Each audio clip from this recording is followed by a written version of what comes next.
BetOnline is the world's most trusted betting platform and your #1 source for online betting in 2025. Whether you're a seasoned fan or a first-time bettor, BetOnline is your ultimate game day companion. With the largest selection of odds on everything from football, the NBA, college basketball to NHL and UFC, BetOnline is your #1 sports betting source for the new year. Every touchdown to three-pointer and hat trick, BetOnline has you covered with odds, stats, and more for every game, every play, and every win. BetOnline, the game starts here. Hello, hello, hello. It's Private Talk Podcast with Alexis, Texas, and we are back season 6. And today we have a special friend with us, Jerzey Devil. New Jersey Devil. Ooh, I'm excited to get to know you more. We have a mutual friend, and I was told that we'd get along. And I feel like this is the perfect place to blossom this friendship. I heard we got a line coming. And that's what I heard. That's what I heard. It could be the Puerto Ricanness. It could be the swag. It could be, it could just be the upfrontness. A little bit of everything. But we're here at Private Talk to know about it all. So, welcome to Private Talk. Appreciate you having me. It's a blessing, and I'm excited. I'm excited to be here. Of course. You're a busy man these days. You're producing. You're a DJ. You do, you're about to go on tour again with Game. Doing movies, too. You're doing movies. Ooh. Like, how does that feel? Like, from being, starting from music and evolving to where you are right now? It's a blessing. It feels like I'm doing everything I ever wanted to do. So was that something that you sought out from the beginning of knowing to do, or is it something that kind of evolved with your craft? Music, I always wanted to do music. Ever since a kid, I was always putting together all the old equipment together and just making turntables, karaoke machines. Okay. The movie situation, I started shooting videos for other people just so I could prepare myself to do movies. This was probably back in 2010. And I was like, yeah, I'm just doing this so I can get myself prepared to do movies for whenever I want to do it after the music scene was done. Okay. Which is kind of now I'm not saying my music career is done, but I feel like movies are obviously more profitable right now, and it's just a bigger situation. Well, I think it's also, too, being a creative and being in a space to be allowed to do, certain things, and then kind of seeing that those certain things branch off, and now there's these bigger projects that come from it and stem from it, and the people you meet. I think it's okay to, put something down and touch, pick something up again, and then go back and do your thing, and I think that's what kind of evolves you as equally, evolving of who you are as Jerzey. And I'm gonna implement everything into one. You know what I mean? With the movie, you could do the soundtrack. You scoring the movies, and I've scored movies, major film movies with Rodney Jerkins, which I was signed to in my earlier days. With we did Coach Carter, Honey soundtrack, My Baby's Daddy. So I was just kind of soaking all that game up to for when I was gonna stand on my own 2 feet. So even though I was playing a far backside and I was probably getting jerked on a lot of shit, I was just like, you know what, it's cool because I'm taking all of this until when it's my time and it's my turn to do my own thing, I know what's going on and I know what I'm doing, and which is where I'm at right now. Knowledge is power. I feel like, there's some times that we may not know better. Like you said, you're dealing with things that you probably wouldn't think that you would do, but it's all knowledge. And knowledge is the best thing that we can do and give to ourselves, especially putting ourselves in rooms that it's going to elevate us. Get us to that point where it's like you said, just soaking up all of these things from Coach Carter. Those are big, things. Honey, all that stuff is very big. Yeah, it was actors major. And producers and behind the scenes and kind of really seeing what it takes. We are viewers of those things, but when you go behind the scenes, there's a lot more things and hands and things that you don't realize until you're on set. You got to be hands-on with it. And like I said, it wasn't so much for the money aspect of it. It was so much of the knowledge and just to see and to soak up game and take that or whatever I was learning. I took it as a learning process. You know what I mean? Sure. Yeah, I could have got paid a whole lot more money. I'm pretty sure the people that I was doing it for got paid 10 times as much as what I was getting paid. But I was taking it as a student. I stepped back. I was absorbing, learning, and I knew where my head was at, and I knew what I wanted to do in the future. So I was like, no, I'm cool with getting a little pay cut and, I'm playing the background because... Well, it's paying off. I mean, look at you now. You're doing your own movies now, and it's all that knowledge is being soaked up.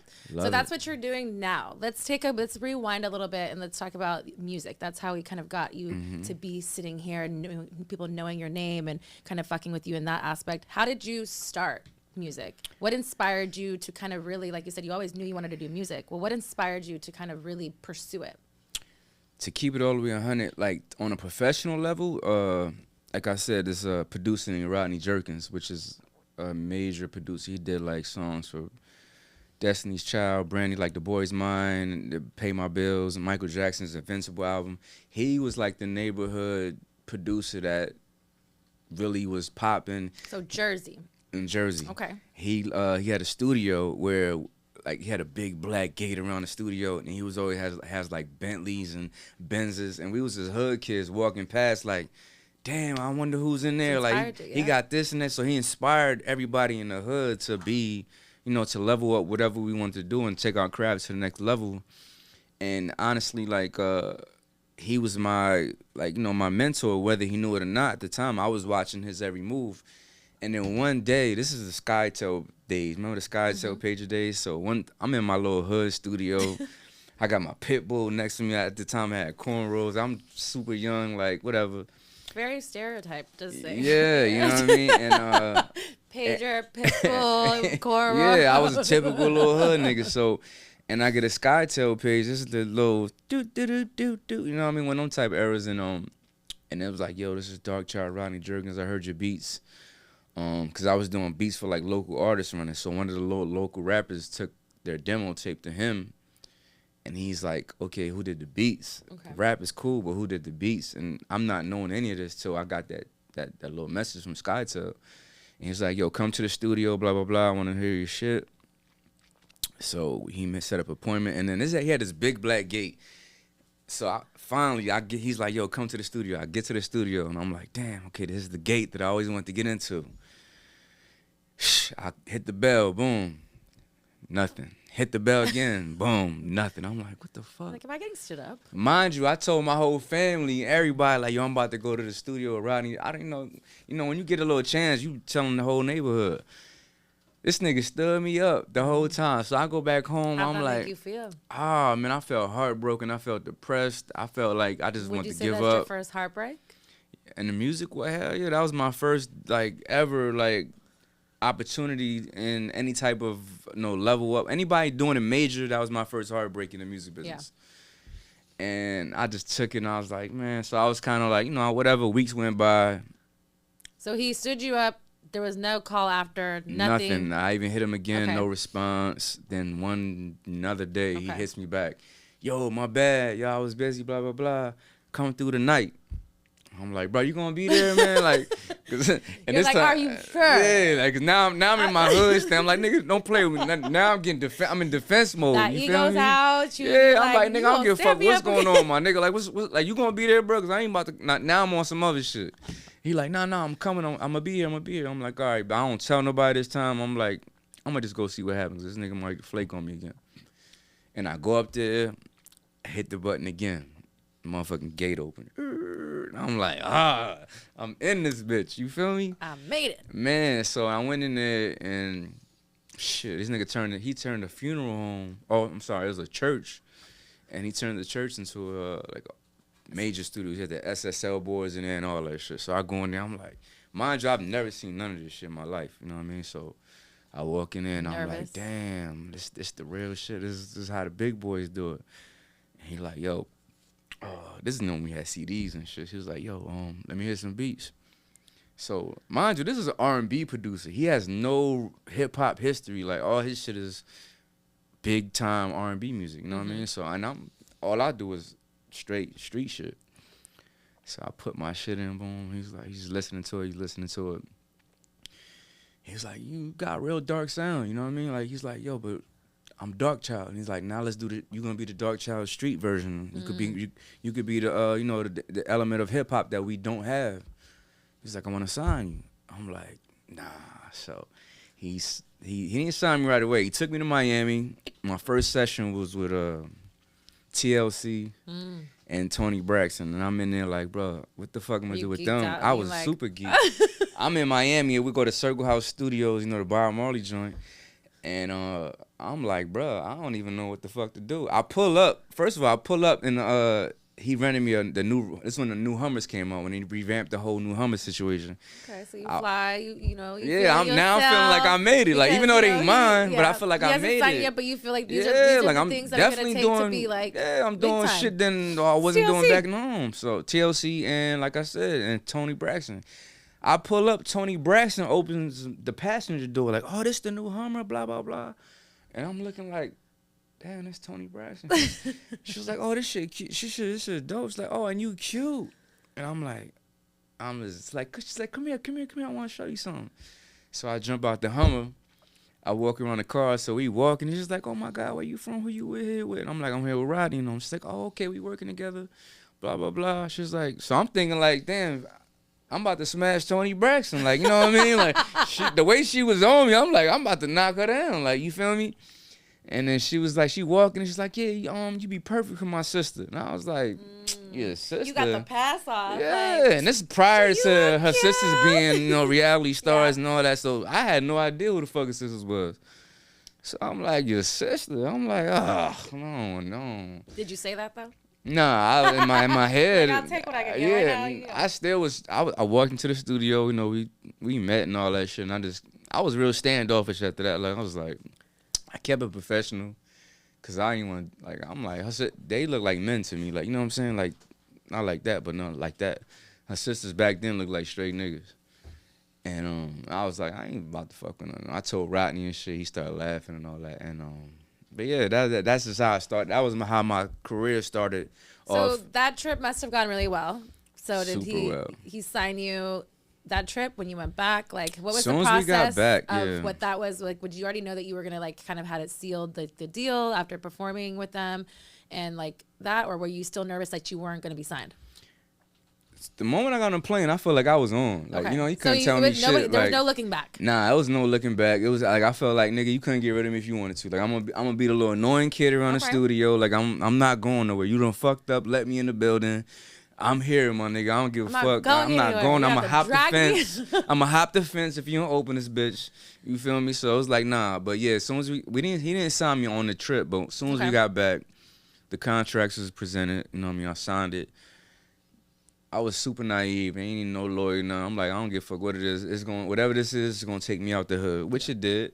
I signed the contract. We moved to LA, and that's when we started scoring movies and all that. And Randy Spindle from Miramax Films gave me my first super nice check, you know what I mean, for scoring, My Baby's Daddy with Eddie Griffith, Anthony Anderson, and all of them, you know what I mean? And it was a dope experience. And that situation was crazy because they gave the deal to Rodney, the Miramax Films, for My Baby's Daddy. They gave him the deal to score the whole movie.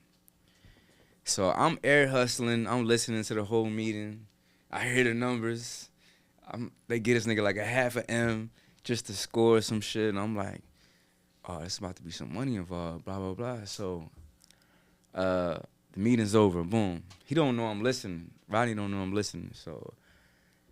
And then he comes back, yo, I gotta leave for 2 weeks, but I want you to score this whole movie for me. I just can't do it. You think you can handle it? Meanwhile, I ain't never in my fucking life scored anything. Like, I'm like, what is a score, my nigga? What does that mean? What does that mean? So, I'm like, I don't know what the fuck's going on. So what does that mean for the people that don't know what that means? When you score a movie, you get the movie, it's just the talking aspect of it. It's just the dialogue. It's no music. You got to implement all the music. You got to implement the feeling of the music. All the like the vibe of like what's going on. If it's a sad moment, there's a sad song or like something that's gonna captivate. Now, granted, I'm gonna give Rodney this. He did come in with a lot of the emotional aspect of the film, like the feeling part. But as far as the music shit, I'm gonna say I did like 80% of it. And I was grabbing niggas from my hood, like, yo, I need a song for this. Boom. I need a song for that. I need a song for this. Just send me whatever you got. Here's a beat. Rap on this. So I was just putting all this music into the movie, and they loved 90% of this shit. And he was like, yo, like, I loved it. They changed like maybe 1 or 2 songs. So I'm like, bet. I know my fucking check about to be good because I got like 80% of my music in this bitch. It wasn't. Oh, dun, man, dun, dun. Man, the music is a dun, dun, dun. It was like, damn. So, like, we get to the movie theater, we see the credits and all that. The credits is weird. My name is not where it's supposed to be. It's up. Some of them are up there. Like, some of my name, some songs like I have my name on it. The title wasn't right where it should be, or it's like they weren't giving you the credits wasn't properly, put. You know what I mean? So, but I mean, like, it'll be like 2 other people ahead of me on the producer side. But is that something that typically, because we hear these happens horror all the stories time. Now it's because, again, if it's us being naive in business or not like, or also thinking that our mentor is going to like make sure that they have our back or like knowing, especially you hearing these numbers and you're like, well, he can't fuck me. Like we're doing this together. Da, da, da. So is it a little bit of that, or is it just because like what's that process like? It's all of that, because me being from the streets, I'm going off street ethics. I'm going on. This is my man. He got me. I ain't got to worry about shit. I ain't worried about none of that. That's how they get us. That's how they get real niggas in the industry, because we going off from a proper street code etiquette. Yeah. And we going off of that. So I left everything in his hands. Like, he got it. I ain't tripping. So can you let us know what you got paid off that after knowing the numbers you just said? I'm gonna tell you what the check was. The check, I said like the check was for him was $465,000, right? Okay. Now I heard. Like I said, I heard the meeting. I heard the numbers. So me hearing that, I'm like, I know I'm about to probably get like, maybe get 100K, 200K, something. I'm getting 6 figures. So the day come, like, he's like, yo, they loved it, but they cut the check, blah, blah, blah. This nigga gave me a check for $20,000. I was going to say 10. I was going to be like, it's going to be something No, it don't get worse. 20,000. Then 20% goes to his dad for management fees. I was gonna say there's some taxes. And then by the time the taxes, I probably walked away with 5 bands. I'm like, yo, it got crazy. I ain't gonna hold you to the fact where I did some crazy shit that I'm not gonna speak on, because we on good terms now. But something that made you feel, in a sense, again, I think still it takes us back. I'm gonna tell you like this, and still in all, everything that happened in that aspect, I'm still very grateful for him pulling me out the hood, putting me in position to, to be where I'm at now and to grow. And because honestly, like, he was producing Michael Jackson at the time. He didn't have to go fuck with some little Puerto Rican nigga from Florida Avenue in Atlantic City that had no history of music whatsoever. So for me to go through it, I would go through that shit 10 times for. I'm mad at myself from not being more knowledgeable and really taking more advantage of the situations. I should have known more. I feel like, because if that shit happened right now again, even he could have paid me nothing. Yeah. And I would have still gained more of what I know right now. I think that just shows an credit to like who you have become as a man to think that, is because I think that that's a really like big thing to hold on to, is because as much as, again, like we can gripe and say this, whatever, and nobody's, situation is perfect coming up, because also people take advantage of situations, and we can't say that we haven't done that ourselves, and not because it's like in a spiteful way, but because of like showing you game way, right? And so I feel like it's all like of showing you process. building you as like the character of like what it is. I think that and then that's why I feel like, in a sense of it's full circle, is why we give back, right? Yeah. So why now we mentor other people of like giving you a little bit more knowledge that people may have not done that for us. Like for me in my career, different but same in some sense of whatever. It's like, if I knew half the things I knew now, I would have definitely came in differently, but you don't. And I don't regret anything I've ever done in my business thus far, because I would do it again for that same amount of what I was doing, because I enjoyed it. I was having fun. I learned a lot. But at the same time, it's like, then you learn how people are business people, and you say like, people aren't family, and they tell you not to do business with family, and they show you like certain things. It's because at the end of the day, business is business, and everyone's always going to take themselves first before anybody else. And that's the game. Like, you got to understand that. And when you in that position, you're going to think, would you do the same thing?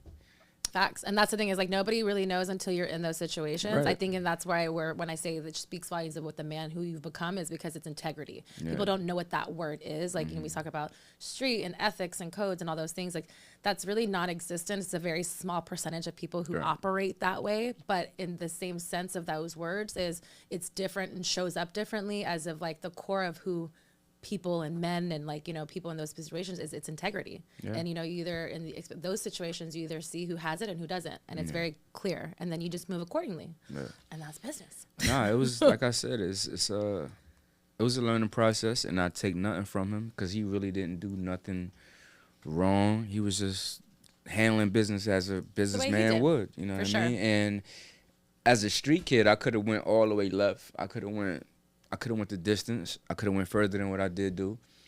But at the same time, I had to step back and realize, like, my nigga, what was you doing before this man stepped into your life? Where were you at before he came into your path? But I also will stop you in that point and saying is where, like, my side too is like, you also have to give yourself credit is that regardless if it was him or somebody else, you still are talented and nobody could take that away from you. And you're doing what you're doing. And there's not very many people who could do what you're doing. So if it was him, somebody else or whatever, it still would have happened, just not the way that it happened. Right. So it's like, we could give flowers to whatever, but it's also like, you also are still sticking up for what your choices and you know what you've done and where you are going. So I think that it's like you have to give yourself a pat on the back too. It's like it's not just and that's my problem though. That's my problem. Like I don't really give myself, you know, the proper flowers that I deserve per se. And it's hard. I think it's because especially when it's like we're built to and like raised to be survivors. Right. We're hustlers. That's it's in our blood. It's just what that is. I'm a soldier at the end of the day. For sure. You know what I'm saying? So me coming up as a soldier. What army are you in? Your own or someone else's? No, I'm a soldier of life. Okay. So I had to understand. I had to tell myself like, okay, you can only be a soldier for so long. Now it's time to be a general. So I have no problem being a soldier. Like you can't lead nobody unless you're a soldier. You can't lead a platoon of anybody. You can't lead anybody in this world unless you was a soldier at some point. So like I said, I love being a student. I don't have no problem being a soldier in any platoon or anything I'm dealing with in life. Mm-hmm. But understand at some point, this soldier's going to become the general. You know what I mean? He's going to level up. And you say with your chest. Yeah, and he's not going to be little bro no more. Mm-hmm. You know what I'm saying? And that's what I'm at in life right now. Like, nobody can tell me shit. Like, nobody's doing nothing. Like, between me and my girl, you know what I mean? Like, ain't nobody doing nothing for me otherwise, so nobody can't tell me shit. But as a man, why should they? And that's why why men show up and where boys fall, you know? And I think that's like where it is. It's like, because if we were out there thinking that everyone's going to do something for us, then we're going to be waiting a long fucking time because, that's why we have what we have is because we did it ourselves. Yeah. So your name is so heavily, you have Jerzey in it. It's Jersey. You were raised, grew up in Jersey. Like what New Jersey influence does that have in the way you operate and move today? I'm heavily influenced in Jersey in general. Like, you know what I'm saying? Like, do you feel like, because again, you got to think like I'm Alexis, Texas. So like everyone's like, I have Texas. So everyone's like, I say everything's bigger in Texas. Do you feel more like you got to represent Jersey a little bit tougher because it's in your name? Is it just in your veins? Like, what is it? Listen, me naming myself I didn't name myself, granted, game naming New Jersey Devil, but my name being New Jerzey Devil is a representation of itself. Like I don't have to represent Jersey. When you speak on me, you speaking about my whole state. Okay. I don't have to rep. I don't have to say Jersey. I don't have to rep my state one time. But when I come to a platform, the first thing they gonna say is New Jersey. So you know what I'm saying? It's just everything that you do. So anything I'm involved in, I'm repping off top. Like, you know what I mean? So you said, let's go with that. You said Game named you. Right. Talk about that. How did that name come up? Obviously, you're from New Jersey. Mm-hmm. How did your interaction even with Game come about? How did you start working with him to him be able to name you New Jerzey Devil? So it goes back to Rodney Jerkins again. It was him that brought the attention of Game to me at one time. He was like, yo, this is Compton rapper. This is before Game was, Game. You know what I mean? He was a street rapper, and he was like he was tearing down the clubs in LA and all that. And I had just got signed to Dark Child. We moved to LA, so I'm out. Now I'm living in Beverly Hills right now. I'm in I got the Bentley out here. I'm living in the high rise from Sterling Towers over there on Beverly Glen and all that. You fancy. I'm super fancy. I got the Jacob. I got the Jacob on. You know what I mean? I'm everywhere everybody want to be. Rodney Jerkins came to like, yo, this is dude, man. His name is Game. He be rapping. He sound like he from the East Coast, but he from Compton. So he gave me his little tape, whatever. I'm like, yo, this nigga hard. So he's like, yo, I'm gonna bring him up here to the condo. I want you to meet him, cause I was like obviously the hip hop producer. Mm-hmm. So he brought Game up there and all that, and we clicked off top. Like, you know what I'm saying? Game's really an East Coast nigga at heart. I'm gonna keep it 100. His favorite rappers, Biggie, like Jay-Z, like, you know what I mean? It ain't Pac what everybody else think. Mm-hmm. Like, nah, Game really loves the East Coast. His name is Harlem. Like, you know what I'm saying? Like, so when all this transpired, when he brought him to the studio, we connected, we changed numbers and all that, SkyTel. IDs, whatever the fucking case was. They should give you a sponsorship. We should bring it back. We should bring it back. But yeah. So one day, Rodney he left to Jersey. Okay. And I had the studio to the face. So Rodney's like, yo, just hold it down. I'll be back in 2 weeks. Blah blah whatever. I snuck Game into the studio. This nigga come with like 30 blood niggas from Compton. Why sneak? Because this time, yeah, no, I was still the tone. Like I was still the little new producer. Okay. That was still trying to, But is it because it's like a East Coast West Coast thing? Nah, it wasn't that. It was just like because you were just trying to didn't want people to know you were working with them. No, it wasn't even that. It was like I had to respect Rodney's studio. Like, you know what I'm saying? This is his studio at the end of the day. Because of that, okay. Yeah, it was like, this is his shit. I'm out here on... Is this still the Black Gates? No, we moved to L.A. now. Now we in L.A. Now we moved to, we in L.A. right now. So the condo. I got signed. We moved out. I'm living in, like I said, I live in the Beverly Hills and all that. So we got the studio popping. I brought Game into the studio without Rodney knowing all that. We do this song called Black Wall Street. It was like the anthem for this label that we started, you know what I mean? I still got it tatted on me right here. And we did a theme song for it. He came through with like 30 blood niggas from Compton and all that. Mind you, I'm from Jersey. I'm like, I don't know what the fuck I just did, but we in here rocking. We all from the hood. We all good. I'm comfortable. I'm good. Shout out to my nigga Fat Rat too. You know what I mean? He's the one that kind of coordinated everything. Because even though Rodney, Game introduced me to Rodney, a dude named Fat Rat from the Bay is what brought Game back to me, my attention. Okay. Because Game had did his demo tape in the Bay where Fat Rat is from with another dude named JT the Bigger Figure. Okay. And that's where they all stemmed from. So that's what got your attention. Yeah. And you were just like, that's what made you want to work with. Yeah. So he came to the studio, we did the song, and he did a couple songs, honestly. And then when Rodney came back, I'm like, look, this is what we did, yo. He's like, where y'all do that at? I'm like, nigga, we did it here. Talk about the energy in the studio that night. Like, now we have East Coast, West Coast. Like, how does it, feel? Like, you representing the, East Coast? I always had the Timbs on. I had the New York fitted on.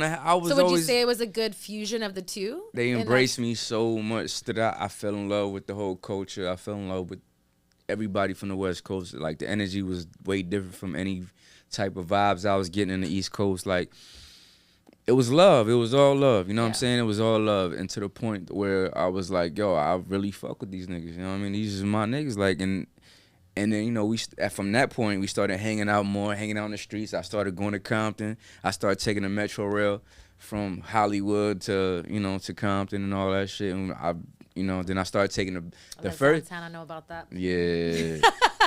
The first time I drove, I took Rodney's Bentley to Compton and shit, and it was like, bro, what is you doing? Like, they escorted me back out of Compton with the Bentley because I had Jersey tags, because Rodney imported the cars in there. So, like, you making it all really hot. He was like, no, and he said, you gonna get killed, nigga. Like, you gotta get up out of here. Like, so they escorted me back to the freeway and told me, like, nigga, take the car back. We gonna drive you back over here. Leave that shit over there. So I did that, whatever, and I just started hanging out with him more and more and more. You know what I mean? It became like more family orientated. So is that how Black Wall Street came about? That's exactly how Black Wall Street came about. So let's talk about Black Wall Street. Speak about it. You have a tattoo about it. You obviously are heavily in it. Maybe it's not day one. So I'm a day one Black Wall Street nigga. Like, it's probably like 2-3 of us left. It started out, with Game coming through, whatever idea he had in his head. He came back to the block with it. From there, we started doing the T-shirts on the block, screen printing, and everybody started getting tatted. He was just freshly signed with Dre. So, Dre had Aftermath, then he got co-signed with G-Unit. So, 50 had G-Unit, and Game wanted to be his own entity with Black Wall Street, which was all of us. So we was making our own movement in Compton. We had our own shit. So every time we moved, I don't know if you remember that song, that freestyle when Game did I got 100 Bloods, 100 Crips whenever I'm in New York. So when we came to New York, we was everything. We ain't had no Crip, probably like 3 Crips with us. But it was like the rest of us Bloods, you know what I'm saying? But yeah, then we was making a statement everywhere we went. We was just making our mark in the world. So talk about that, because it's a big thing, right? Like that's a movement. It's not just a group. It's a movement. So like what's the energy like? Like talk about something and being around with a group of guys. Everything. Like how does that, is it something that you can kind of maybe mimic or like emulate now? That's a like comparison to? Nah, like it was too real. It was feel? too real back then. Right now we all go to jail. We mimicked all that. Okay. Cause so then let's say this. What are some of the biggest lessons you've learned from Black Wall Street? Family, you know, being loyal, you know, staying real with your peoples and hold down those who hold you down. You know what I'm saying? It was a lot of situations that happened in that, like, you know what I mean? Like, is there any crazy stories that are untold that you can maybe give us one here in private talk? It's a couple, like okay, for one, like when so me, Gang, my little homie Waxstar, my little homie Life, we going to the Fox Hills Mall, which is called, what's it called now? Like, they changed the name. I don't even know what the name is now, but just it's still for we call people, it the Fox Hills Mall. So Game just got this little black CTS, and as soon as we pull into the parking lot, we get pulled over because he had a like blacked out tinted windows, whatever the case is, and Gang had this little chrome Colt 45. I'll never forget this shit. Nigga threw it to the back. He's like, yo, put that behind the speaker box. So I grabbed the shit, put it behind the speaker box.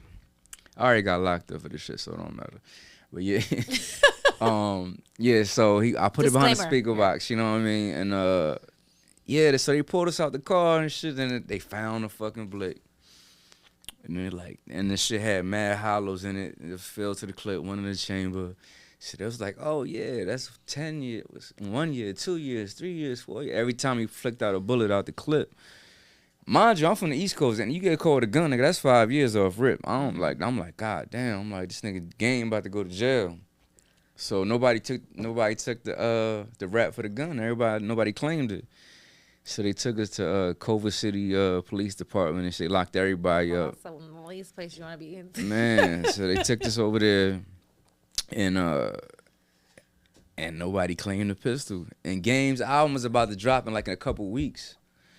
Which album is this at this time? The documentary, his first album. Okay. So and the first little nigga we had, Waxstar, he just came home from jail. Pardon me.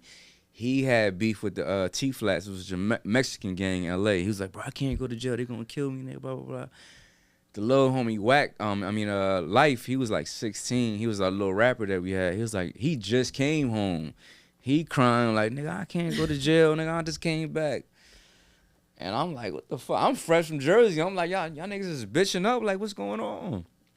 So they put me and Game in a room together. And Game was like, yo, I'm about to just take the charge. I'm about to just, whatever they gonna give me, I'm gonna just do it. And I'm like, nigga, you got an album coming out. You fall, we all fall. You the head of Voltron. Nah, nigga, you can't go down. Like, what the fuck we gonna do? He was like, nigga. Speaking. Yeah, he was like, nah. He's like, what am I supposed to do? And I'm like, I said, bro, I'm from Jersey. I ain't got no charges. I'm gonna take the charge. And he like, nigga, you gonna take the charge? And he's like, nah. He's like, I ain't gonna let you do that. I said, bro, I'm gonna take the charge, bro. I said, I ain't got no jacket. What they gonna do to me? Give me. In my mind, I'm thinking on some East Coast shit. I'm probably do 3 to 5, whatever. Like, yeah. I'm like, whatever. I'm gonna eat that. I'll do that. I ain't tripping. So he was like, bro, you ain't gotta do this. And I'm like, nah, it's for the hood, my nigga. It's cause at this time I done joined the gang. Had you had your tattoo yet? I had my tat. Okay, so you were in it. I'm all the way invested in this. Like Cedar Block, Paru. Like I'm all the way deep, that deep. And it wasn't on some music shit. It was more so the love that they showed me. Yeah. And it's like I never felt that love. Like, you know what I'm saying? Like, they was just, if anything happened, them niggas had my back.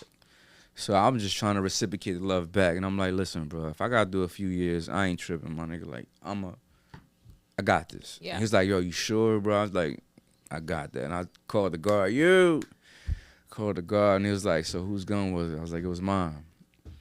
And then Game just looked at me like, damn, like, you a real out one. of all my Compton niggas, the Jersey nigga taking the gun charge. And he's looked at me like, damn, like, I remember that look. And I'm like, fuck it. So they handcuffed me, took me back, we went to the Twin Towers, whatever the case is, county jail in L.A. mind you, like I'm thinking, I'm like, all right, I'm going for about 2, 3, 4, 5 years, whatever the case. I don't know what the fuck's about to happen.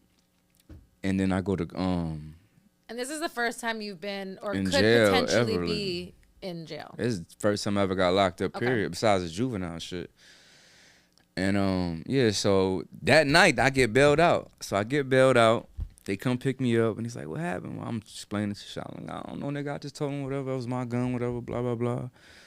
And months go by. Court comes. Game's album about to drop. I'm like, I'm not about to miss this wave. Because in my mind, I'm thinking I got to do 5 years. Because, you know, in New York, you get caught with a blick. It's 5 years automatic. I'm like, fuck court. I'm missing court. I skip court. I'm on the run. You're a rebel with no cause, sir. Now I'm on the run for 2 years. Now I'm on the run for 2 years past. Like, nigga, I'm catching flights in the States doing domestic shit. It come to the point where the overseas shit starts kicking in. Okay. Now they're like, yo, you can't get a passport, my nigga. You can't get a passport. Yeah, because you didn't handle your business. Nigga, you want to run, my nigga. Like, and I'm like, so this is when they had to import another DJ in, and I'm like, man, so why they going? I'm in my feelings. I'm like, what the FOMO fuck? like a motherfucker. Yeah, like I'm like, bro, I don't even like. I gotta just handle this shit. So I caught my nigga DJ Ski. Shout out to DJ Ski. His little homie hit me up, was like, yo, you know my my godfather is Robert Shapiro. I'm like, who the fuck is that? He's like, yeah, he's Jewish, obviously. He's like, yeah, he's a big time lawyer, whatever, blah, blah, blah. So I don't even know who the fuck this nigga is. I'm like, bro, I'm on the run for 2 years. I got a gun charge. You know what I'm saying? So at this time, I done got shot from the Hot 97 with the whole G unit shit. I was gonna ask about that. Yeah, we get to that story. And I'm like, bro, I'm just tired of running. I'm scared to say every time a cop get behind me. I'm just don't want to run no more. Like, you know, you get fed up at some point. And I'm like, bro, I'm going to go turn myself in. He's like, yo, go see my uncle. He's in Century City in Beverly Hills. I go to his office. He asks me for my real name. He makes a phone call, blah, blah, blah. I need a warrant lifted for such and such. So as he's talking to the courts, he comes back to me. He's like, yeah, Monday, send your paperwork in, sign this. I'm going to send you some paperwork. You sign this letter. You're going to get a 2-year summary probation and a $210 fine. And I'm like, all right, well, how much jail time I got to do? None. He was like, none. He's like, if you'd have came to me in the beginning, I'd have had this whole shit thrown out. I was like, bro, I've been on the run for 2 motherfucking years, and this is what you tell me? Like, I could have been free. So what lesson did you learn from that? You better have fucking learned a lesson. Yeah, I ain't never taking a charge from there, nigga. What lesson did you learn from that? Hey, man, my lesson was do right by the people that's going to do right by you. That's it. That's all I'm going to keep it. I'm glad like that's that. the lesson you learned, but there's a couple more you should have learned. There's a couple more that you should learn of the fact that sometimes... And as much as a man that you stood up to be loyal to the people that were loyal to you, that you wouldn't have your back, is you gotta face the firing arm. You know what I mean? 2 years watching your back when that could have been stress free, especially at that time of whatever. And again, you can't go back. You know what I mean? But it's like the lessons of knowing that is like. And why I feel like, again, with the integrity and what I speak about, but again, like when I speak you to talking men about that are a grown nigga from men, straight from the street. You talking about some kids straight from the that's all I know. And that's you know what I'm saying? And I like commend you for that, to being from there to now. But that's again why there's lessons, right? At that time we may not have known, but why we know better to do better is because of sometimes that if we would have just eliminated the stress from us in the beginning, you could have taken your consequence for whatever that was. If it was a fine, if it was this, whatever. But you were already willing to take what that was. You just didn't want to take away from the party scene that was going on that you created. So I feel that too, but it's like, but those are the lessons where it's like sometimes when the right thing, but the right thing though, sometimes maybe at the wrong time, but we have to face up to what the reality and be aware, is because that's how we learn. That's how we put ourselves in situations or don't put ourselves in situations, is because of that. Right. So all of this being said, you decided to take a charge for a gun that wasn't yours. You were willing to do the time. You showed loyalty. You have a tattoo from, the whole, your group of what that was. And then 50 and Game have feud. And you get a repercussion. You get, talk about that. How did you really be affected and being in the limelight of what that feud was that had nothing to do with you, but you were also a target because you were family and brotherhood? I really got low with it, to keep it 100, because another member got shot too. It was 2 people that got shot that night because yeah, he got shot in the leg. So, and I was already on the run. Did you have any kind of idea that it was coming, like that you were no something that was just out of? Nah, I mean, I was just, whatever was gonna happen was gonna happen. I was just a rider. But you're coming out of like, Hot 97. You're like doing. No, we coming to Hot 97. 50 and them was up there talking to Funk Flex. Oh, okay. We just came from Power 105, whatever, with Clue in them. So 50 was talking shit on Funk Flex because they heard Game said he was cool with Fat Joe and Jadakiss, and this is the time 50 was beefing with them. So when Funk Flex asked 50, like, yo, how you feel about Game saying he cool with, Jada and Fat Joe? And 50 was like, he said that? He said, if he said that, nigga, he's standing across the street, he ain't with us. So after that, he started, going on his little ramp and shit, you know what I mean? And we pulled up. So you were ready for forever if you just pulling up. At that, like, I'm a gang member at that time. I don't give a fuck about none of this music shit. At this point, nigga, I just came from Compton. It's whatever and anything that's going to happen. Like, everything is up right now. And that was all that was in my mind. So the music shit wasn't even, like, it wasn't in my thoughts at all. I'm like, let's get this nigga that's talking shit, and that's it. But, I was a younger me, like, you know what I'm saying? Like, not saying I'm any less loyal, not saying I'm any less willing to hold my team down, but I'm definitely, So after that situation, how did that affect you? Like moving forward of how you work and like, again, like you're doing movies now and you're producing, like how do you kind of manage all of those different jobs and like bobbing and weaving those things after an event like that? An incident, I guess. I mean, yeah, like even going through all of that is just lessons learned. Like, like you got to be a man at the end of the day. You got to really think about the people that's holding you down and really cater to the people that's really got your back. I know whose back I had at that point in time. I know who had my back. And right now it's like I watch the people that got my back and I'm leaning more so on their terms. Yeah. More so than somebody else's where I just want to, you know what I mean? Like, right now, it's just, we older. We ain't got time. We're not young no more, you know what I mean?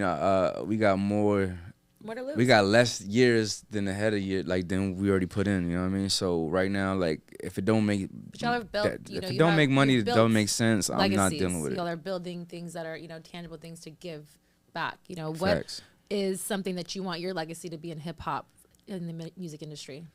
Well, right now, I've been heavily giving back to Atlantic City, you know what I'm saying? I built a cannabis brand called 48 Blocks, which for my shirt reads. You should have bought it for me to smoke. You know what I mean? Yeah. Next time. 48 Blocks is the length of Atlantic City. Okay. You know what I'm saying? So like I said, I started a weed brand from that. Last year we went back, gave back a bunch of clothing, food drives, and all that. You know what I'm saying? So I just want people to understand, like, whoever's down with me, I'm down with them. Okay. That's my legacy. Like, you know what I mean? Like, I'm trying to give people hope. I'm trying to give people opportunities where it's not available. Because coming from Atlantic City, besides Rodney Jerkins, that's the only outlet we ever had. So he's gone. There's no other outlets right now available in Atlantic City. You got to go to New York. You got to go to Philly. There's no identity in Atlantic City. Like, you know what I mean? Like, you can't. So when you think of Atlantic City right now, obviously my name's going to pop up. And whoever I feel has talent, or whoever has, I feel like they got the mindset to be somebody potentially great, I'm going to invest my time into. With that being said, like, is there any new artists that kind of stick out in the, who's kind of popular right now that you'd like to work with? In Jersey? Or just in general, not necessarily Jersey, but Jersey too. But I just mean, in like general. I said, I'm invested in Jersey right now, so I'm gonna shout Jersey. Shout out to my nigga Shot, GMD, my nigga Street Cash, a producer named Muggsy Brown.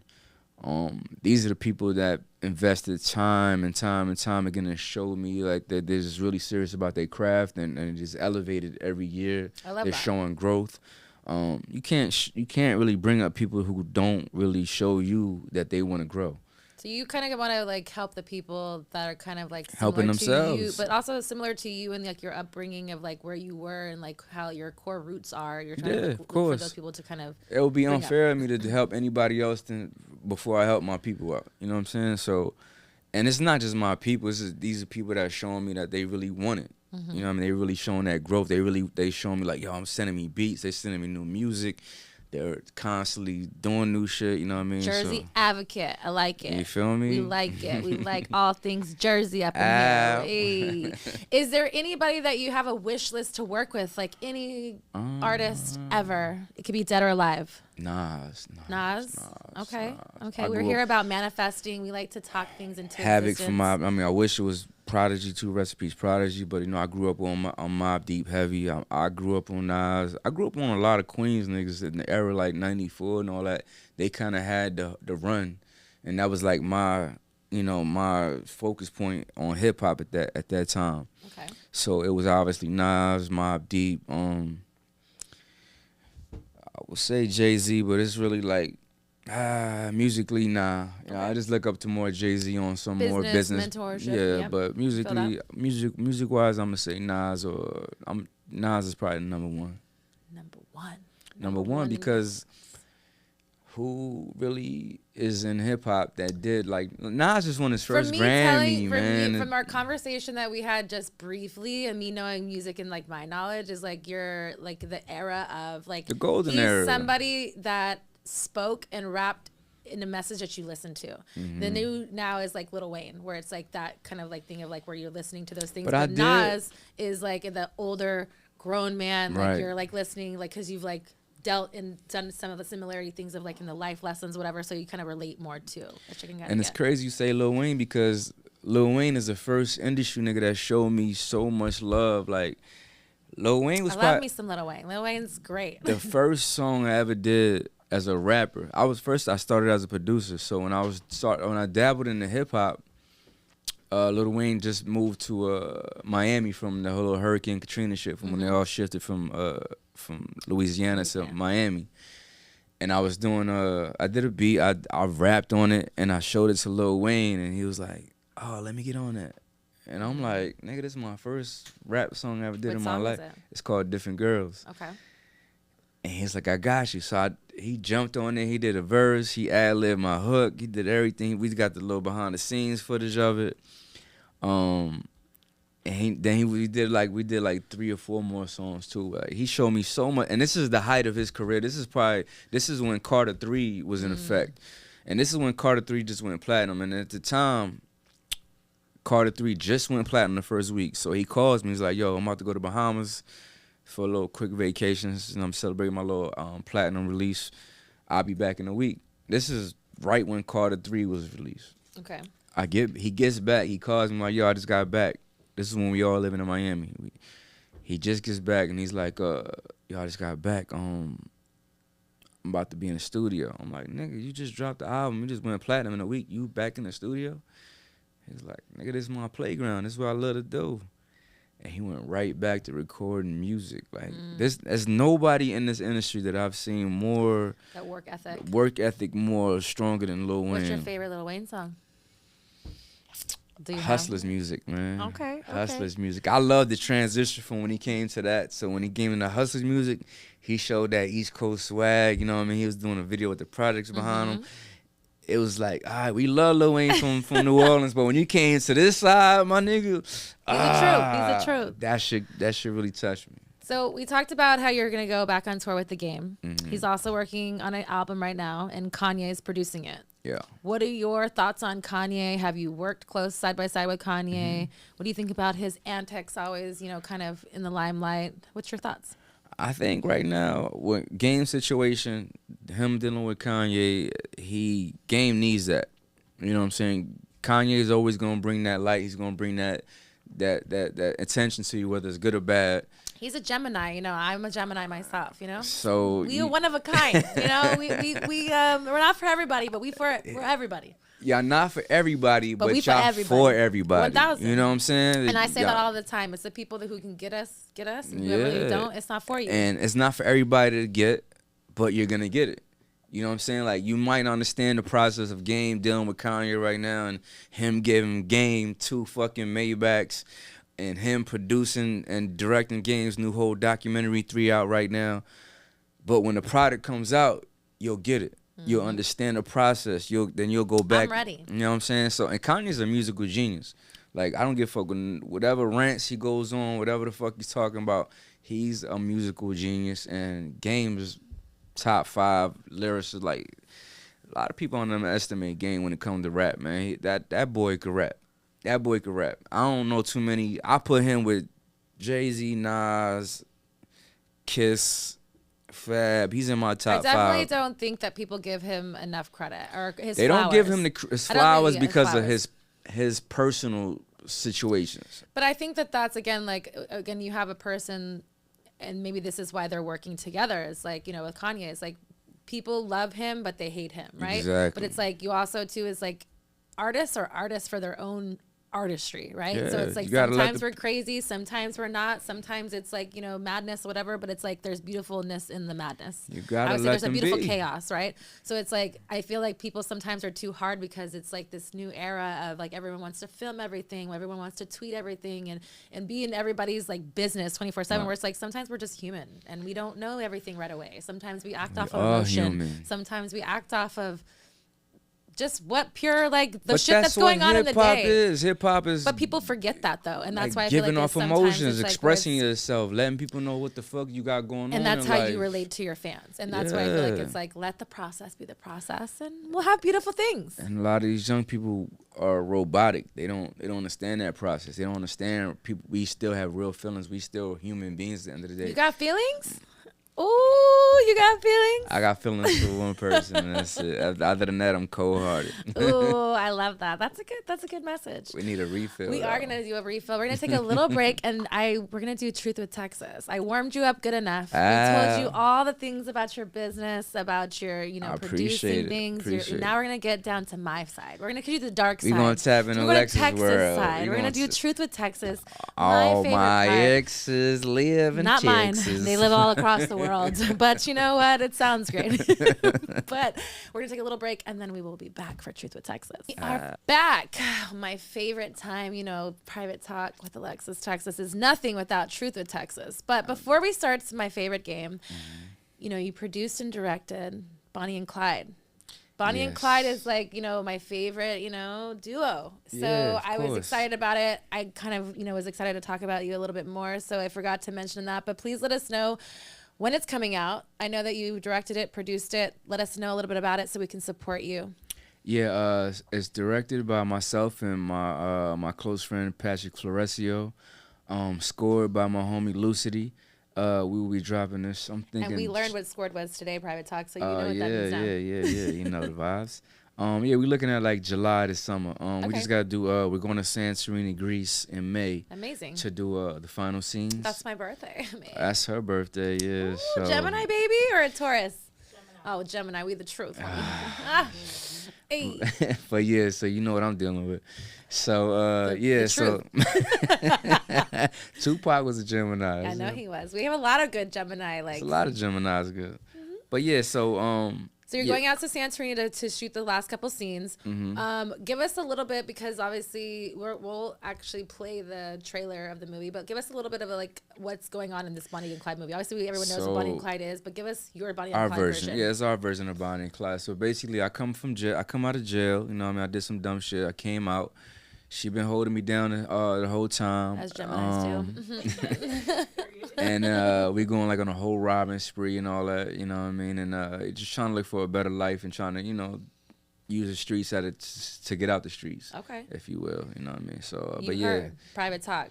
Bonnie and Clyde's coming out. We're going to play the trailer for you. We're going to send you a link that you can do all those things to support him. So make sure you check it out. Yes. And you have something else coming out too, though, no? Oh, yeah. We working on, me and Tina Fit also on King of Newark Part 3. Okay. H Royal Films. Jersey. H Royal Films. Jersey. Yeah, everything Look, Jersey. Everything Jersey over man. here. I love everything Jersey. That's coming out actually April 10th is the premiere. We're going to be doing that. They got tickets on sale right now. You can go to the link in my bio for the premieres in Newark. We're doing a movie theater in Newark for that. Okay, I might have to show up. Yeah, you gotta pop out. Yeah, do the red carpet with us. Show some love. Yeah. I love it. I love that you have come this far, obviously from the beginning of everything you've made and created. Now doing movies, it seems like that's kind of what you want to do before without knowing that you wanted to do that before. Right. But I love people being creative and just doing what you love. You can see that you're passionate about your projects, and I hope you nothing but success. Appreciate you. So are you ready for Truth with Texas? Stay ready. You ain't gotta get ready. Hey, I see that myself. Look, I like it. All right, we're gonna do a little like warmness. Right, we're gonna start slow. We're gonna do romantic questions. Would you consider yourself a romantic? I'm trying to get there. You know what I mean? I know you're Puerto Rican. You know, you sometimes don't like to be, romantic till the ending part of your life. I'm getting older right now, so the romance part, you know what I mean, is more. So you're just tapping into it now. Yeah, I'm just starting to get into touching into my growth. I'll follow back with you maybe another time. Let's see. What is your love language? My love language? Yeah. Like, how do you like to receive love? I love intimacy from a woman. Like, I'm not gonna like personal touch. Yeah, like I love when a woman is affectionate. I love when they just they cater to me. I love when they show me, they're into me and all that. And obviously women love that back, and that's something I'm working on myself because I come from a whole nother world. So that's the next question is, how do you show love? Like, is there a certain way? Because everybody's different, right? And that's why yin and yangs get put together. Right. So it's like, are you someone that just like does the like words of affirmation, or uses time like spent, or is it doing things like what is your thing? And maybe you're not fully there, but maybe something that you try to get there. I'm trying to show more physically, mentally. Like I said, it's not a world that I was really in. But a world that since I'm growing more now. Like, I left that little kid shit alone. Like, I'm not really, I done did everything that. Maybe I could give you some advice, and maybe you've done this before, but maybe, right? Okay, like, yeah. because I'm all creative, ears. right? And you're also a producer, you know music. What if, because I feel like men don't do this anymore, why don't you write a love letter? And it's not a song, but it could be a love letter to your girl, and it could be like whatever. And so it could be a poem, it could be. So what if I do a song, a love song? Whatever you would like to do, but that's also monetizing off it, right? So if it gets there, it gets there. But I also think that sometimes certain things of just like 2 to 3 sentences or whatever of your feelings, and because you are good with words and how you like line things up and creatively is like little things like that. So sometimes we do think like, because again, it is your work, you think like, oh, that's not anything. But for a woman, it's romantic. Yeah, you like to hear those things. It's definitely the little things that women appreciate. I'm learning women like. But that's the thing is like, and I also feel like why I'm like, again, mutual friend with Frenchie is like, I'm such a guy's girl. Like I had a lot of male friends growing up, is because I was always the one that girls didn't really get me. Until I was like older, vice versa, because I just didn't really like to deal with emotions and feelings like a man. Yeah. So like, but with men, it's like sometimes we just don't know, right? So it's like, I say we, like I was a man, but like sometimes you just guys don't know. So it's like sometimes when we have the conversations again with like just communication, it's like something as small as me writing a love letter. You may not have never thought that, but it's as simple as something, whatever that. Sometimes the simple or things even a mean sticky a lot. note, being like. That's have crazy a great day. She I love you. My girl definitely left me sticky notes in the beginning. See? I ain't get one since. But no, I maybe had that's one. Why, because it wasn't reciprocated in a way she felt that was. Right. But like I said, it's a growing spurt for me. Like But the fact that you just knew it and it brought a message to you now shows that you did enjoy it. Yeah, so therefore, again, the communication of like opening up those things of the older we get, I feel like, again, when we talk about eras, I like we're in the same thing as like, it's also okay to let that guard down and be a little bit more vulnerable, which allows us to be romantic, which is this category. And I'm all for it. Like, I'm open to it. How do you feel about love songs? Have you ever produced one? Never made one. Yeah, I produced for Genuine and all that. Like, I definitely did love songs. Genuine, what love song? Is it a fucking song or is it what kind of love song? Yeah, that nigga's a freak. I ain't gonna hold you. My nigga Genuine's a freak. But I'm like, what kind of love My nigga Genuine different. That was a bad example. My Genuine, I love you, bro. You know you my brother to the end. But yeah, that was different. Matt, bad example. So you did Pony? No. So you wrote it? We wrote a lot of shit off. I can't even explain it because that's a different topic. That's just a whole nother situation. But we're going to talk about it. We're going to talk about it. You got to sign non-disclosures, you know. But but listen, I come from the era where Jodeci, Keith Sweat. So why aren't you writing love letters to my girl? We're Geminis now. We're girlfriends now. Even though I came up from that era, I was introduced to a whole nother level. It's not an excuse. So it's a bitching and hoe fest over there in your mind. Listen, I'm done with all that. As of when? Today? As of I pledge allegiance on Private Talk with Alexis Texas that I am over the bitch and hoe shit. Listen, I'm done with you hoes. I'm done with you bitches. I'm done with all that. Y'all bitches don't do shit for no real niggas. We good. I done been around the world. Yeah. So I seen. And he already found his baby. You know what I mean? So I seen the best of the best. I done dealt. Ain't nothing. Listen, right now we in the world. Get with somebody that really fuck with you and buckle down because ain't nothing out there. Are you trying to convince me or yourself? I'm good. I'm locked in. I'm giving advice to my young little YNs out there. Oh, okay. So how long have you been in a relationship? Shit, we started in 23. Look, she said, you gotta get that fucking time right. she Puerto Rican, Caribbean, and a Gemini. We started in 23, locked down in 24. You know what I mean? So, you know. I got locked up. Listen, for anybody that know me, know what I am right now, how I am right now. You look happy. You look good. Happy. The girl got you, and she got you right. I'm good. But not in a way like she's checking complaints. you right, but the fact that she's making you the man that you need. She guiding me right. Ain't no checking me. She guiding me right. You know what I'm saying? I said it. It's not about the checking, but sometimes the Gemini and the strongness of an alpha, like Spanish female. You gotta you know what's crazy? It's like almost like a cattle prod. Like you wanna. I've always told myself. Time, like you like. You know what's crazy? I said I'm never fucking with no Puerto Rican girl because they got you. And look what I got with and it's crazy because now that's Isn't exactly that what I needed. They say is like when you make plans, God laughs, something like that. Like nigga, yeah, ha ha. Okay. I know what you like. I know what you think you want, but this is what you need. Exactly, because you need a little shaping up. You know what I'm saying? Not that you ain't a good dude, but some good dudes need good women behind them to make sure that every real nigga need a real female behind them to hold them down and guide them correctly. You listen up, Private Talk. You listen to this man. He's speaking the truth because we get truth with Texas. But now we're getting spicy. Now we get a little bit more spicy. Can you get my hot sauce? Are you a sriracha man? Or I'm you like crystals? I like crystals. Oh, you like crystals? Okay. Do you keep it in your girl's bag when you're out? She got it. Do you eat date? First date? Nah, I ain't doing a first date. But girl, did he eat it on the first date? I'm definitely not but he doesn't. Period. Listen, you're not an eater. I told you You're not the cookie monster? I'm not a cookie monster. I'm a cookie nibbler. But I'm getting into my intimacy. Oh, so this is part of the. Part of the intimacy is eating box, like. Bruh, let me show you the way. I don't know if you knew who I am, but Alexis Texas, you know. We know, but listen, I'm from a whole nother world. You feel what I'm saying? I can't speak on it, but I'm from a whole nother world means what? You're a sexual man, and this is your lady, not like a random hoe. It's like I can understand the era of like not eating box because you weren't like whatever. Don't let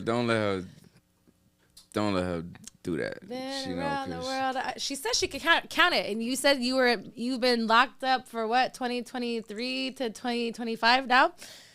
How many times? On one hand or two? One time only? 3, 4, maybe. Let me see. Do you suck time? Yeah. Oh, maybe your is so great he doesn't even want to eat the box because he just wants to get.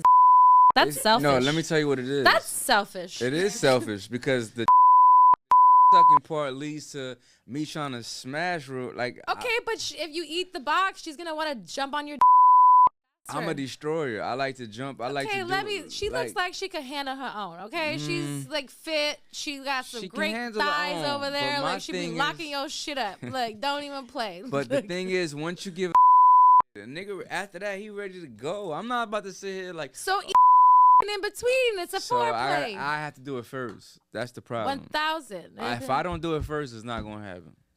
And that's a problem. Why? It's not a problem. You're a man, right? But she's just a fucking horn dog. She wanted to just be a vacuum cleaner off rip. I'm sleeping and. I feel you, girl. I mean? Like, I feel you. So. He's not. Oh. You know, it's not that I'm. She can go 30 times a day until her shit is swollen to a fucking. That sounds like a great. Until she's just tapping like, please, not right now, like, and that's happened, like. 3 times a month for him. Like, to fuck? Yeah. 3 times a month? Nah, what do you nah? Definitely sarcastically, but. You know that's not from a Gemini, right? So do you have a Hitachi or do you have a? She don't do none of that. It's okay. I have a toy line. I'll get you something, girl. Don't worry. I got you. Got you, girl. I like the real thing, though. Me too. But if there's an in between and your real thing ain't doing it, maybe he'll do a little bit more. It's if she really is really needing it, she gonna make it known. Okay, so what this seems like, right, is because this is a dynamic again, communication, but from a male to female ratio, right? So you feel like if she really wanted it more, then she would initiate it more. Yeah. You feel like, or she feels like that if you want it, you should fucking do it to her first, and she'd be ready all the time. Mm-hmm. You don't want to do it because you know she's ready all the time. Exactly. So you're ready. You're afraid to unleash the warrior. Right. Yeah, you know, like yeah. But I'm a highly sexual female, so it's like I favor to her, and not because I'm being like whatever. It's because if you want it, you gonna go after it. 1,000. But I also need to be felt like I'm a woman that needs to be a desired, right? So if like you like, I know I could throw it at you and you're gonna get it and you can have it. But I also like to be like, oh, you love me, or oh, you're touching my head, or oh, my ass is thick, or oh, I did squats today, it's leg day, touch my ass. Like, so that's why I say is men sometimes you think it's so like black and white, but it's not. But like, she could just be in a fucking thong and a fucking half t-shirt and just wants to just brush up on her. All right, so and she would be fine. All right, let me explain my world. Let me explain my world real quick. I come from a world where. Please explain to Miss Texas. I come from. This is my first fucking relationship in 15 years. Let me just put that out there. Okay, but wait, but as far as like a real relationship, okay, like boyfriend and girlfriend, okay, that you're claiming. No, not even claiming like. But this is but I'm saying you're claiming something to be this is your girl. I come from a household where there's fucking 5 bitches walking around naked and thongs that I don't give a fuck about. Like it's okay, there but that's your girl. Exactly my point. So that's why, even though I don't eat the box all the fucking time, I ate the box. You know what I'm saying? Like I come from a world never doing that. Like not even dealing with that. Okay, so let's do this, because I think that this is a good conversation to go from certain things, right? Is because I think it's how we're raised, right? And how we're it's just how my world is. I ain't say raised, but no, yeah. But you were raised around or brought up around either having throwaway Alexis, women, you know, right? Frenchie told you what the fuck I was. He didn't tell me nothing, honey. No? He just told me that you were family and I'd get along with you. And he said that we were cool people. That's what I'm saying. For me is I don't like too much of a conversation is because I can recognize anybody because I'm an empath in 5 minutes. Okay. From the first 5 minutes that I spoke to you, you were a good energy, good soul. You were a good person.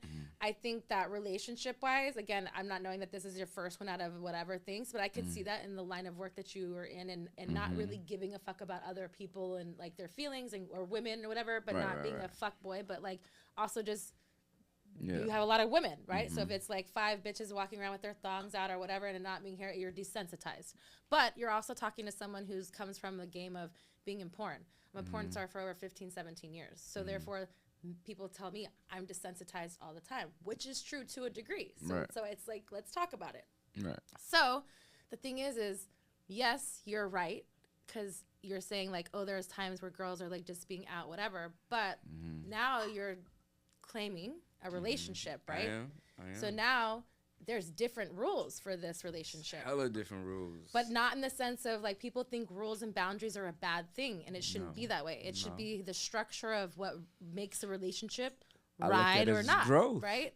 And that's also communication. What started in the beginning to what it is now could change. Maybe it goes more, maybe it goes less, maybe whatever. But everyone is human to know that your needs and wants are different. So it's not that it's a bad thing that you don't per se eat the box all the time, whatever. But if your woman is telling you these things in a sense of whatever, maybe she needs it to be eaten more. Right. Now, what that comes in your comfortability level of what you guys do, whatever, is on your own terms. But knowing and being open to those ideas as your way is not the only way. Where now we have a society of women in the era of like, we know what we want. We're sexual beings. We work hard on our body. We want to feel wanted and desired by our man that's claiming us and not just being like, that's my girl.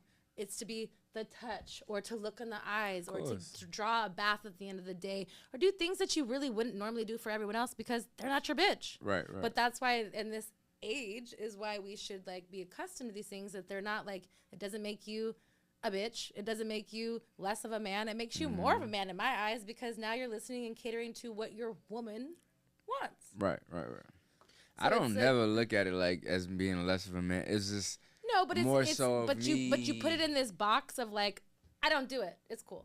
But if your woman wants it, shouldn't you at least be open to it? It's not that. Not like that. It's the fact that I've never been doing it like that. So now it's like. But now's the time, baby. No, it's definitely now's the time. No, now it's time to that. step up. Miss Texas is gonna put you in the ring. It's like a boxing ring, and we all, you know what? Your box gonna be 8, girl. It's gonna be 8 good. And you know what? We gonna eat up every motherfucking crumb of that motherfucker, cause we gonna get it, and we gonna get it good. You made me choke on it right now. I have that effect on some people. I feel you 1,000%. She deserves all that. She deserves all that. But it also takes levels. Again, so as I was saying, like I love men that at least can have the conversation. And maybe that's not something that you do right now, but it's also you're open to the idea of changing things if you think that it's something the needs and wants of someone is to better everybody's situation, right? It's because we don't know everything. We're human. We learn, and this is why Miss Texas is here to educate us all. I'm the sexpert of all things. All right. You know, been around the world. Ooh. Last time you had sex? Last week. Last week. Have you ever had sex on a toilet seat? Yeah. Ew or yeah? Yeah. Oh, it was a both a yeah. Sitting on the toilet seat and she rides you, yeah. Like. Do you have an OnlyFans account? Nah. You've never subscribed to anyone's account, not even my own. No. I can't look you up right now and I can see your credit card history. No. I've never. No. So you're the one that Frenchie says for the codes? Huh? I'm just kidding. I was like, what? There are no codes. Just kidding. Best pickup line you've ever used and it's actually worked on someone. Best pickup line. I don't Did he really have do a pickup line? lines. It's just, what did he say to you? Like, girl, got you, I've been girl. spoiled. Like I'm a spoiled little nigga. Like I've been spoiled. So she came up to you? Yeah, she seems dominant. She definitely. She'd be like, you mine now. We kind of like did a mutual. We go together. Like we kind of. It was a mutual thing. I ain't gonna say she can't, but it was a mutual thing. Like, but she's definitely a dominant factor. And like she's from Brooklyn. You're like. She's a little strong, like you know what anybody from New York said? You heard. That's the truth. You heard. She from Brooklyn. You're like craziest place you've ever met. God damn. Yeah. An airplane. Was it you were just out in the open? You had a blanket. You were in first class, just bathroom. Yeah. Okay. I've had sex on the plane. Don't worry. I've yet to do the Mile High Club. And it was a commercial plane. It wasn't private. Private jet. No, it wasn't private. It was commercial. Southwest. You got it. Let's see. Recent porn search history. What are you searching when you're trying to? That's crazy because I just told her in this situation. I said, "Yo, you know how long has it been?" But so when you were, It was just random Latina shit. It's okay. So like girl on girl, like boy I love girl on girl. Okay. Like All right. that. So Latina milfs, big titty, busty Latinas. I just say Latina. Like I said, I'm more of a natural type nigga. Like I don't really. But are you more of a tit guy or ass guy? Natural ass guy. Natural ass guy. Okay. No BBL for you, baby. Nah, I don't really care about titties like that. I'm just more of a. Have you ever made a sex tape? A sex tape? Nah.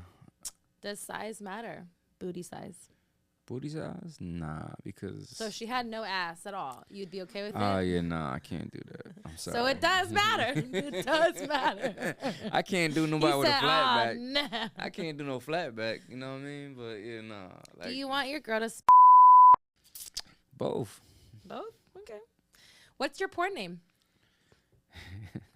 Long John Silver. Long John Silver. Like you just made that up right now. I but definitely it's just made supposed that to be like the your first pet and your first street name you ever lived on. I don't know I don't know which name goes first, but I think I think it's first pet name and then the street you grew up on. So mine would be Bullet, Washington. So your dog's name is Bullet? Mm-hmm. So my first dog name was Jadakiss. Okay. So Jadakiss, what's the first street? Jadakiss Cedar. Jadakiss Cedar. There you go. Private talk. We have Jadakiss Cedar. Cedar. Let me see that Jadakiss Cedar one time. Ooh, Jadakiss Cedar. Ooh, gonna bite you, girl. What just gives you the ick? It could be, you know, you've been around a lot of girls. You've been around like atmospheres. Like, what's just one thing that a girl could do to just like definitely turn you I don't like off? stuck up females. That shit just turn me the fuck off. That shit is you could be the baddest bitch in the world, but you just act like you that. Like I'm like, not in for bitch, it. there's three of you right behind you. Like beat it. Beat it, just beat it. Hey. Ooh, kinky questions. Bondage, yes or no? Who? Bondage. Do you like to be tied up? Whips I'm and not chains? being. I'll tie somebody up, but I'm not being tied up. So do you have like a secret dungeon room that like your girl gets to be like spanked? So we about to buy a new house soon. So maybe in that aspect, but so right just hit me up for like renovations. I'll tell you what needs to be in your kinky room, so your the girl will be swing, surprised. Yeah. yeah. The swing, no. Swings you're never going to use. It's good Never? for like whatever. Like 2 or 3 but times. get like a bed. I'll tell you later. All right. You're good. Mm-hmm. She got us. Gotcha, girl. Gotcha. Geminis unite. Rough or sensual sex? What are you It into? depends on my mood. Like sometimes I just want to smash. You know what I mean? You look like you're a lovemaking type of person. I'm more of a smasher. I'm gonna say Smash like. and dash? It depends, honestly. Like sometimes I just want to really. I'm like a half and half type nigga. Like sometimes like it will start off like. You like an Arnold Palmer. Arnold Palmer. I'm an Arnold Palmer fucker. Yeah. I'm an Arnold Palmer. You an AP fucker? I'm an AP fucker. You an AP fucker? You know what I mean? Sometimes I start off slow, kissing on the neck, looking on the titties and all that, then just start going ham. See, that's when you go down. Yeah. Yeah. That's kind of what happened. I like it. Have you ever made someone cry during sex? Yes. And it was the weird. I'm like, why are you crying? I don't know. I'm It just feels so good. Yeah. You know, one time in college, I had a roommate, and the walls were really thin. It was like 4 girls, but like the walls were so thin, and my roommate's wall was right next to beds, and her boyfriend would cry when he. I never understood. A nigga crying? Yeah. Oh, that's crazy. Like, that's how, and I was like, what was wrong? Are we all fighting last night? She's like, no, we were just having sex. I was like, what? I was like, he was crying, and she was like, oh, no, that's just how he does. I was like, oh. Yeah, that's some bitch shit. I don't know about that. Female crying is different. Yeah, I get it, but nigga crying. But I feel like it's because it's like such a feeling, maybe a sensation you haven't felt before. So it's like, you know, like sometimes if you can make me cry, a chiropractor and you get cracked up the first time and it feels good and it's just like euphoric. If you can that's the only thing I can think me of. Cry, you special. You special, baby. God damn. If you can make a nigga cry, you don't want.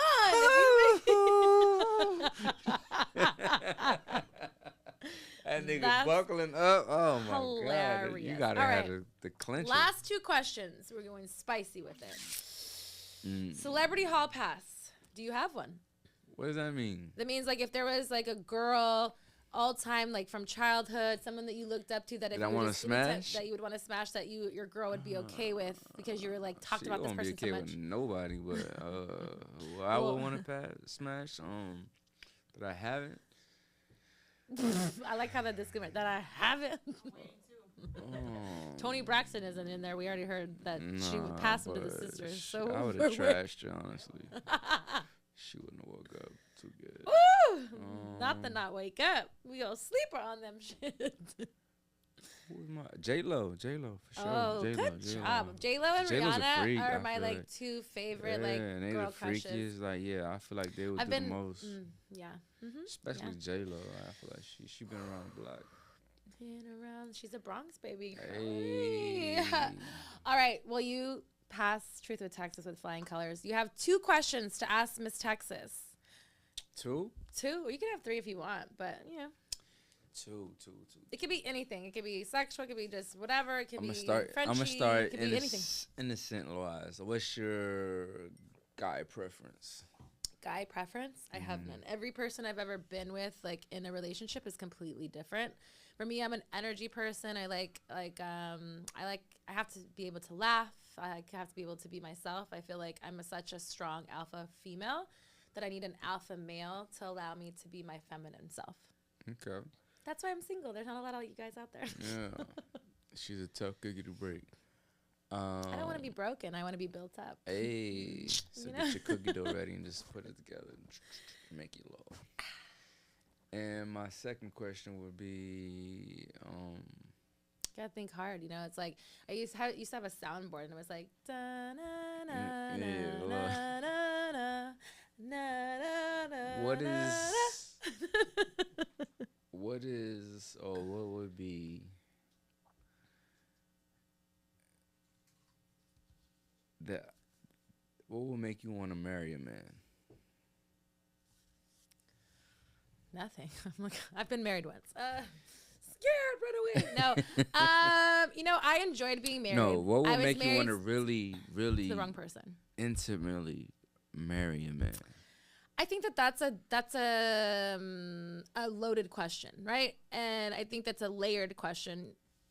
Maybe is the better term, layered. So again, it goes back to I need someone in a partner who is a leader, someone who has integrity, someone who is fun, easygoing, can get along in a room with anybody.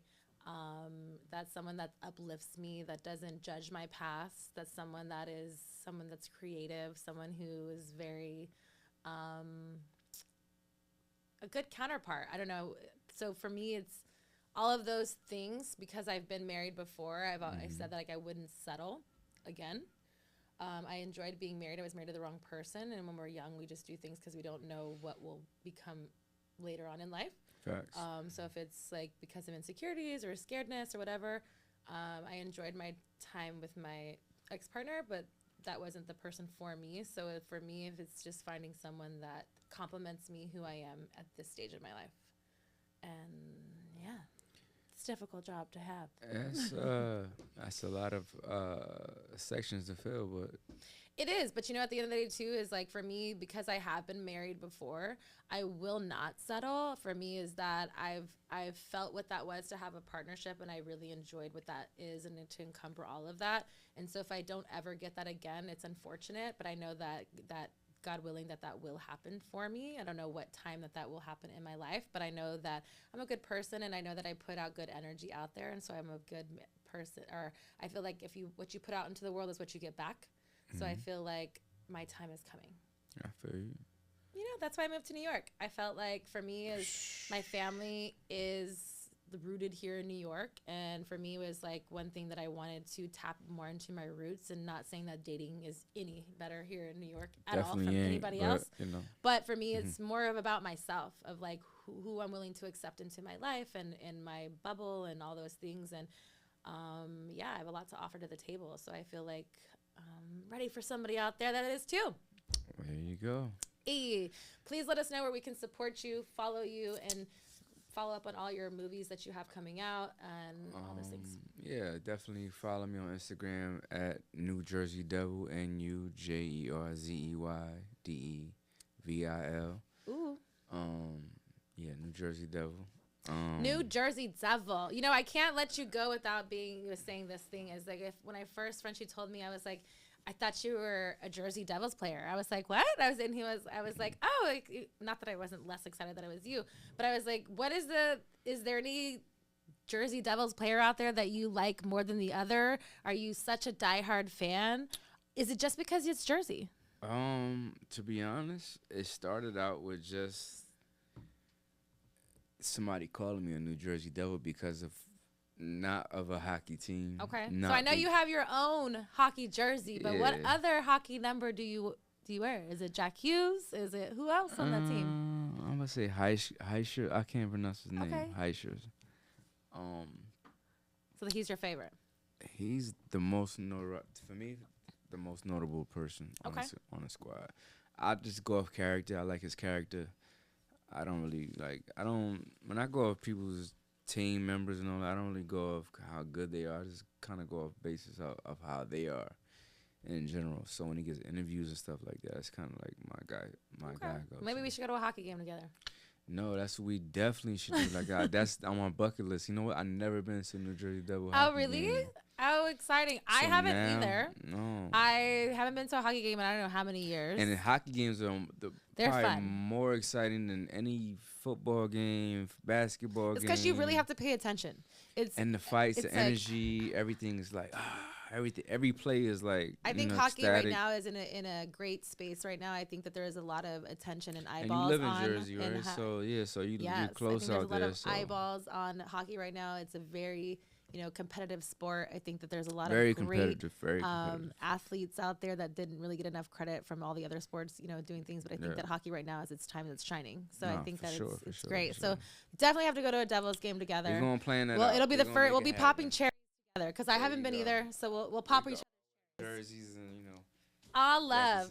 Well, I'm so happy I got to sit down with you. Frenchie was definitely right. We definitely got it off. We have a lot in common, and I hope this is a beautiful friendship. Shout out to Frenchie, man. Shout out to the homie Frenchie. Shout out to Alexis for having me on. For sure. On the show, And next time, bring me your weed. Just saying. Oh, yeah. Make sure I get that 48 blocks, you know what I mean? You heard what he said. And make sure y'all see that Bonnie and Clyde dropping this summer, July, you know what I mean, on Tubi. We're pitching for Netflix, but right now Tubi's locked in, so we're gonna. And then King of Newark, April 10th. Yeah, April 10th. Yeah. That's right, Private Talk. I hope you enjoyed this episode as much as I did. Make sure you go and follow, subscribe, and do all the things because big things are coming. Until we meet again.